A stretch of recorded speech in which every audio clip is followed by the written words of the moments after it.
So the three tiers of healing. So I just look at my journey of where I came from. Like one of the biggest things was like I had to focus on my traumas, my addiction, and my just I had some self harm and ideations like a long time ago, and to me that was like I was in survival mode, and so how did I had to figure out what I needed to do to survive, and so it's like a crisis mode. And so the first tier for me is survival, where it feels like crisis mode, addiction, having unalivened thoughts, just trying to make it through the day. So if this is you, the goal isn't growth, the goal is safety, and sometimes it'll take 1 minute, 1 hour, 1 day at a time. And then my second tier is awareness, and it's so you're after survival you come to a more stable place, but you're stuck. Like you have things like you're people pleasing, you have social anxiety, there's no purpose, and then that's where you got to learn to have boundaries, to address insecurities, fears, jealousy, to maybe learn to go out and socialize and be around people. Like it's like trying to find a place where you could start living and not just being in survival mode. And then my tier three is integration and putting that. So doing all this work, now you build a life that's aligned with you and who you actually are. This is purpose, mission, real connection, and this is where coaching comes in. And so I want to ask you, where are you at? Be honest with yourself. Comment below. There's no wrong answer. I want to hear from you. So social anxiety and the social ladder. So social anxiety isn't a personality flaw. It's a nervous system that learned to be scared. And here's what helped me. Like I found when I was going to groups and everything like that, I found like I got over time. Like at first I didn't talk to anybody. I was really shy. I was really insecure. I was full of fear. People were talking about things and I wanted to stay in the background. I did not. And there's still traits like that to me today. But I can now. But the thing is, like, I started going to these groups on a regular, and it's almost like I had a social bubble where I felt comfortable in this bubble. And so even though I felt like I was accepted and respected, loved, and everything like that in my bubble, like outside of it, it's like, well, what do I do? Like, what if I were to travel? What if I was just by myself? And that's the thing, I've traveled by myself, and I learned to do things on a regular that helped me socialize in a better way and make friends and to talk to people, and it improved so many things. It improved my social life, my dating life, and I felt more confidence. I have more self-esteem. Like there's so many things. And so one of the things like I look at, like I have different levels of the social ladder, and if you're interested, just let me know, comment or like, comment, and say you want to have like the social ladder. I'll just tell you what it is right now. Like for me, level one was to go out and make eye contact and smile at 5 different people. You do that, just go do that. But also after you do that, you gotta jot down, you gotta journal about those things. What was brought up for you? What are the doubts and fears, and then try to break it down if it's reality, because we're so involved in ourselves. We have so many fears in ourselves that it could cloud everything. And so it's just doing that. So like level one, just going out, making eye contact and smile at 5 people that you don't know. And then level 2, go out and greet 5 people, say hi, say good morning, good afternoon, good day, whatever it is. And then level 3, you go compliment 5 people on like maybe their style, the clothing they wear, like maybe they have a cool necklace, or like there's just so many different things. And that's the thing, people want to be validated. They're doing things because they want to be validated. And when you compliment somebody, that's all it does is it makes them feel good. Even if it comes across and they get upset or whatever, it's like, who knows what they're going through? Who knows what their day looks like? But like what you can do is like, you got to learn how it affects you. Like say if you do get rejected or hurt, or ego is hurt, or it's like attach that to yourself and see what you could do better.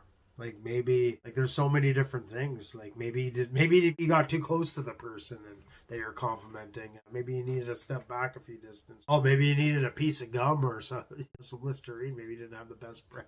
So you got to look at these things too. And so just comment, let me know if you're interested in this social ladder, and I could make a document of it and go into it more. And like level 4, go and ask for low stake questions. Like go ask someone for the time or directions. And I'd honestly say that'd be more level 3. I think compliments would be more level 4. And then level 5 is after maybe a compliment, you can just share something genuine or invite something for connection. And that's the thing, like I said, after each outing, you rate 3 wins and 3 things to improve. And so your progress becomes visible and you can track things.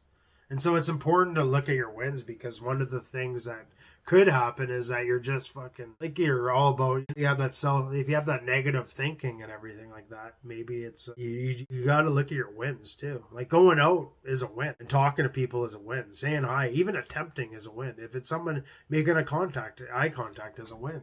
And it's like when those things become easier, you just keep going and up in the social ladder. And it's like also like figuring out what your goals are, what you want out of these things too.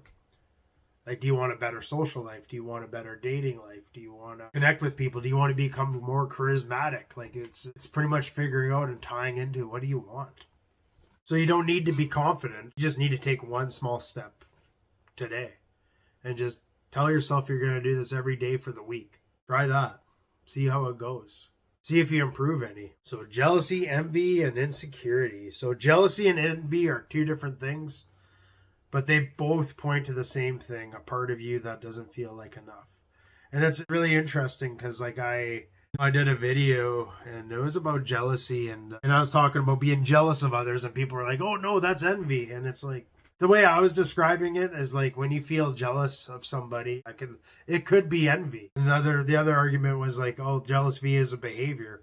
It's also a feeling too. Like you could behave jealous and you could feel jealous. And envy is like, say if someone's like rich or whatever and I want what they have. To me, that's what envy is. It's like, I want that. But like if a dude comes up and is hitting on my girlfriend and I'm feeling jealous, right? Like he's trying to take what I have. So but it's in my mind maybe. And it could be bullshit too, right? So that's how I was trying to address it. But people take it though as they were, and maybe people just want to debate and everything. And like I agreed with them because I was like, their jealousy and envy are 2 different things. I agree. But thank you for pointing that out, and thank you for giving me input on that. So like I said, jealousy is a fear of losing someone to another person. And that's where they're in your mind, they're going to be taking what you have. And maybe if it's a reality, like where they end up going along with someone else, they weren't meant for you anyway. If you go and improve yourself and you use that hurt and that pain to improve yourself and to make yourself a better man, you're going to attract a better person. And that's the thing. You can use that to drive you. And envy is wanting what someone else has. Like someone else is, if they're rich or they got a hot spouse or those like that. To me, that's what envy is. Oh, I want that. And that's how I see it. Like I know people are giving me lessons and everything. Like I understand what the 2 are. I was in that video, I was actually thinking about what promotes the jealousy inside, what brings up your fears and insecurities and stuff like that. Not, oh, I want that. Like that is envy. I get that. Thanks for the lesson. Fuck, I just feel like a smart ass. I don't know what it is about people. Like it's almost like, oh, I gotta go correct them. I'm the correction police of social media. And it's like, okay. Like, but I just know, to me, I felt like what I was saying was legit. And if you want to argue about, oh, jealousy is a behavior and not a feeling, it's like, okay, what do you want to get at? Do you want to make a video about it? Go ahead. Talk about it on your channel. But under the both same questions, whether it be envy or jealousy, it comes down to is like, am I enough? And usually it's something that's lacking.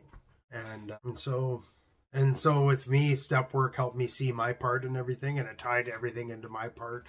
And that was the beauty of it, is like when I'm looking at my part, it actually empowers me to change and empowers me to want to do something about it, right? And like I said, I had a friend too that says like, if someone's going to go cheat, they're going to cheat on you.